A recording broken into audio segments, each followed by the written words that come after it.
అయ్యా నమస్కారం. 2 రోజుల నుంచి రూమ్లో ఖాళీగా ఉండి చిరాగేసి ఈరోజు పొద్దున్నే లేచి ఏం చేయాలో తెలియక చెయ్యి తొలదేసి మా చెఫ్ ఏదో చేద్దామంటే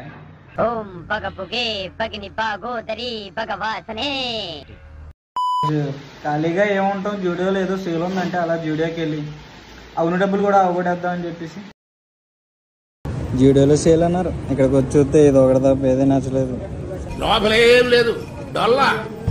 షాపింగ్ అయిపోయాక మెక్డాల్స్కి వచ్చాం. మన రాజుగా బర్త్డే పార్టీ ఇవ్వలేదని చెప్పి ఈరోజు మెక్డాల్స్ తీసుకొచ్చి మాకు బర్త్డే పార్టీ అయితే ఇస్తున్నాడు. కానీ డబ్బులు మాత్రం మాయా. ఇప్పుడు మనం టేస్ట్ చేసి ఎలా ఉందో చెప్తాం. ఎలా ఉంది అసలు లైఫ్ లాంగ్ కిక్ ప్రాప్తి రస్తు.